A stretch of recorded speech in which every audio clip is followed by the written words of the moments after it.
ñu tàmbale ko ak accident bu doy waar bu am ci route nationale numéro 1 fële ca village bu Njongoloor nekk ca Fatick bilan bi nag métti lool ndaxte lu toll ci juróom-benn doomu adama ñoo ci ñàkk seeni bakkan blessé yi tamit mat nañu ñeent fukk te am na si ñu ci nekk ci kaayu doy waar. li ko waral nag mooy collision bëkkante daal bu am benn bus de transport ak camion. dañuy dem fële ca Ndar ginnaaw jiyee ji nga xam ne nag moo fa xewoon démb ak faatub artiste boobule nga xam ni dañu ko agressé ca buntu këram autopsie bi nag révélé na blessure yu bari yoo xam ni arme blanche moom moo ko waral maanaam ay xeetu paaka ak jaasi yooyu le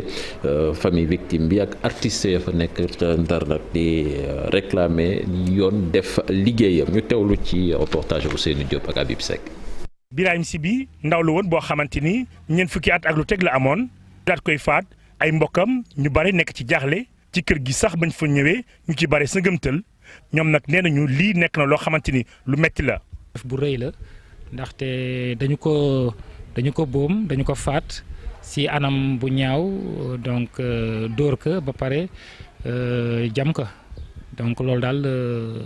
certificat bi wane. léegi nag police mi ngi ci mbir bi. ñi ko faat nag ba léegi kenn tegagu leen loxo moo tax nag ay mbokkam rawatina ñi nga xamante ni dañu yëngu jëm ci wàllu culture ni nag la ñu bëgg mooy ñu def liggéey bu wóor ba ñu def ñaawteef bile ñu daal leen di teg loxo. ni mu demee moo garaaw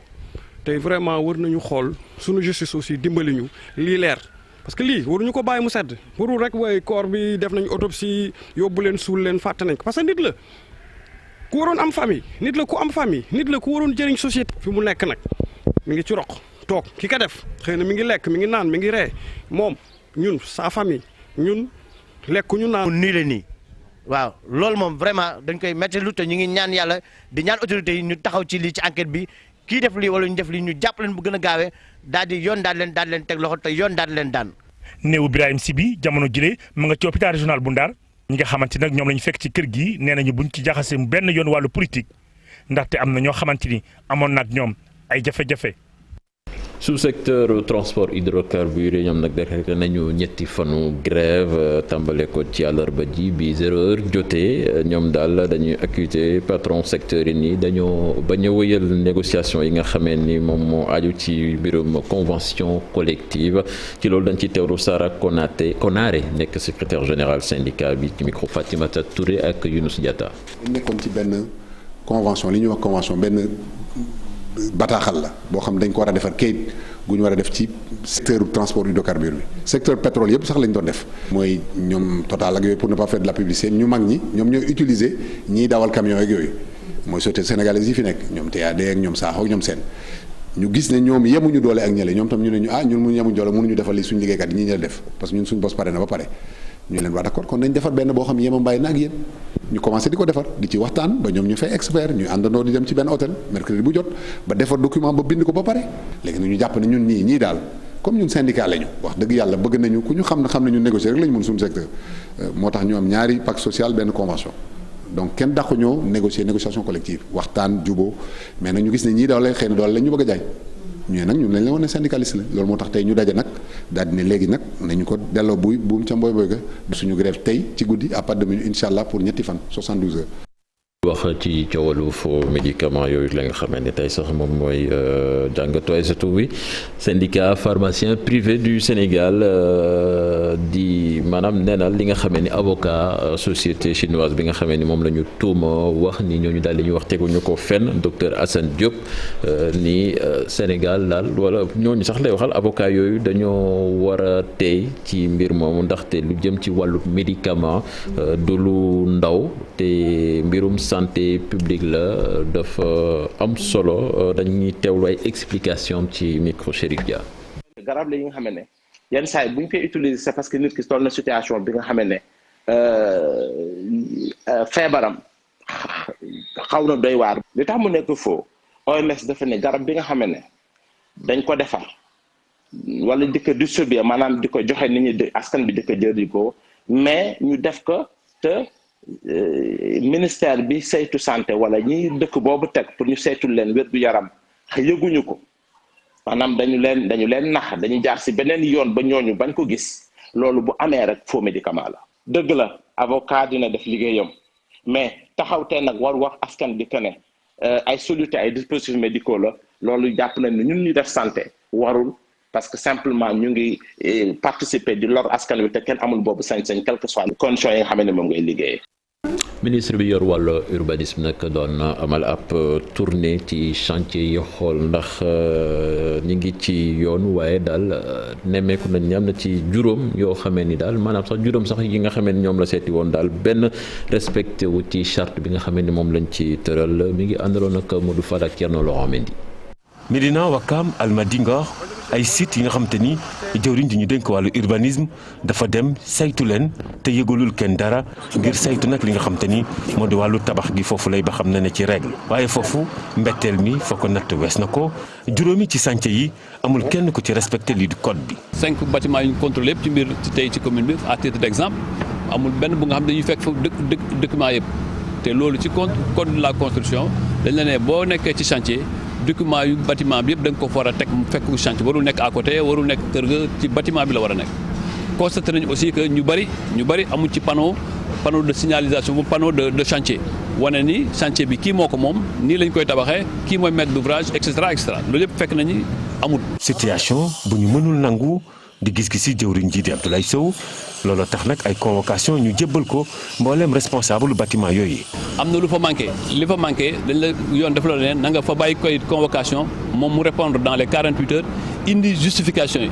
en attendant ñu arrêté chantier bi bu fekkee ne indi na justification yi chantier bi reprendre bu ko indiwul chantier bi ñu arrêté ko. wisit bi kenn xaarul jëwriñ jeeg ay délégation ñu def ko rek ngir aar li nga xam te ni moo di askan wi ci daanu yi nga xam te ni yenn tabax yu bon yi dañ koy faral di am mu wane ni dañu amal yeneen opération ci mbooleem Sénégal ngir aar askan wi. ci tàggat yaram confédération africaine de football Jaraaf am tey ji jongante bu am solo ci digganteem ak étoile sportive du Sahel bu Tunisie ndaxte su gagné day def exploit bu am solo maanaam qualifié ci quart de finale compétition boobule. dañuy dem bitim réew ak Modou Fall tàmbale ko ci la xew Tchad ak assassinat président Idriss Déby. wax nga ko Cheikh Tidiane Diaw Idriss Déby itnu nekkoon président bu Tchad ni ki dem nag ñu yëg fàttoom ni dañ ko faat nag ca kon combat ga mu wàccoon doon xeex ak rebelle yi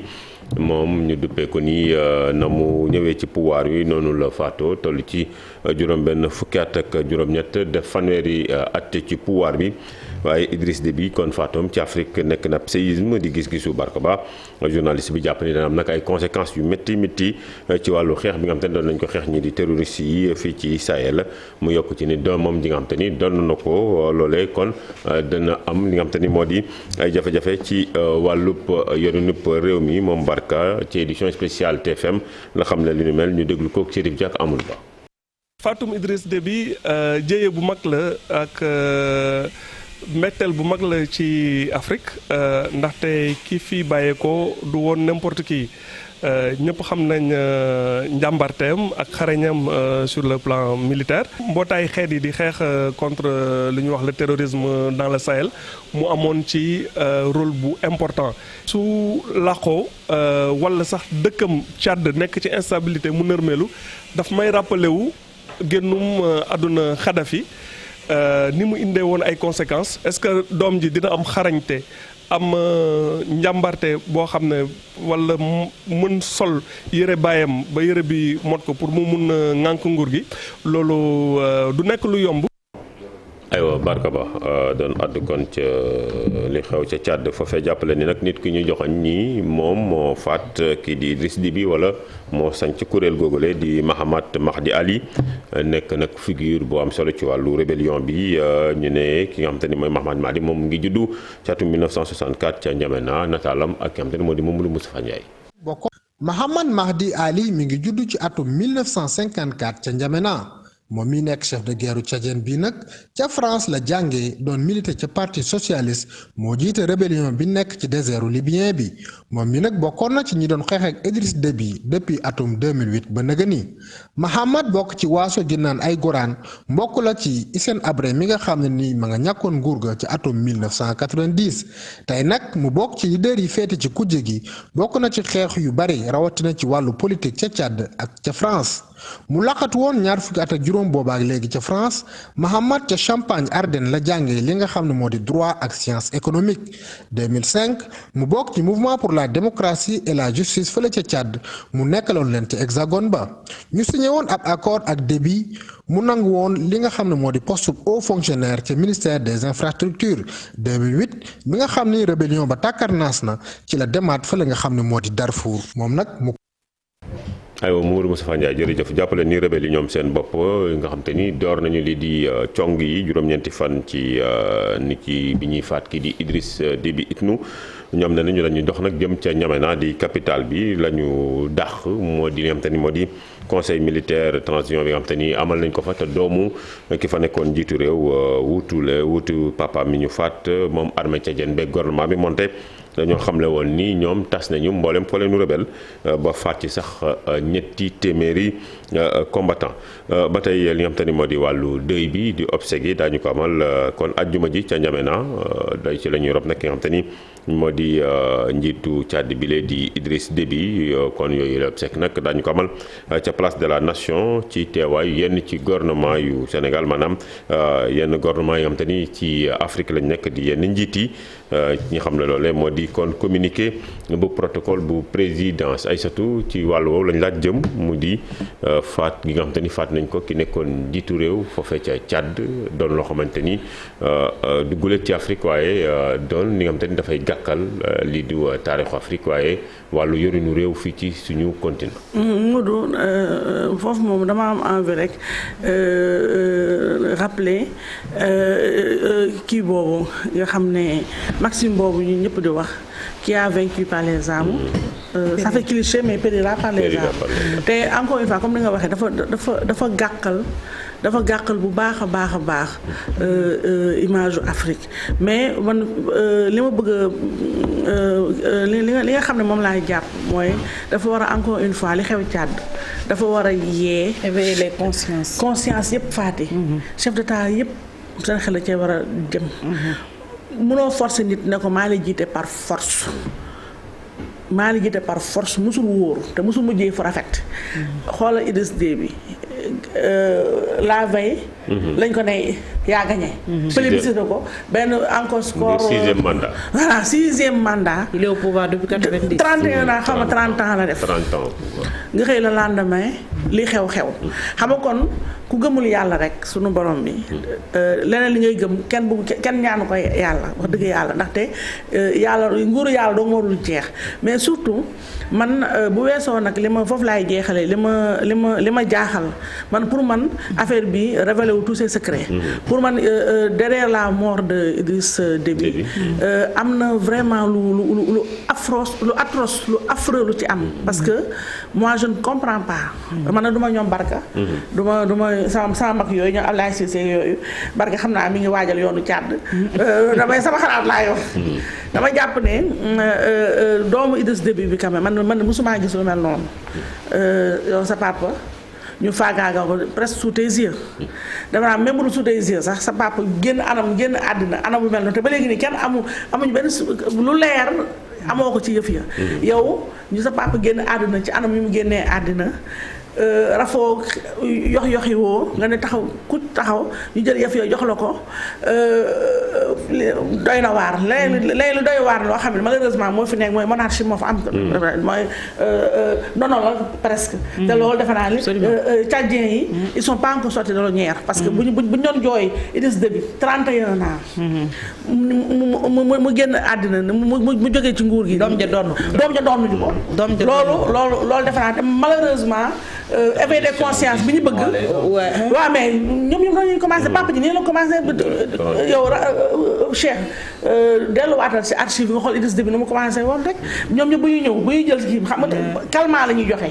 dañuy joxe calmant dégg nga après ils prennent leurs aises xanaa sunu mbokk bi nag Gambie mii rek tu as vu Barrow ce qui est devenu maintenant donc dañuy joxe calmant bu ñëwee ba ci biir. ils vont y prendre vous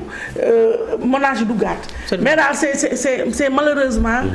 très très dur pour l'Afrique et l'Afrique ne mérite pas ça. l'Afrique ne mérite pas ça surtout li am la daanaka sax ci arme bi ci boppam am na ñenn ñu ne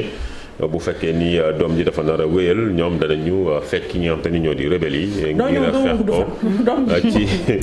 ci réew mi ñu jeexale ak États-Unis jàppaleen policier bi di Derek Chauvin ñu fàttali nga xam te ni woon na coow foofee gannaaw nag ba mu fàtte kii di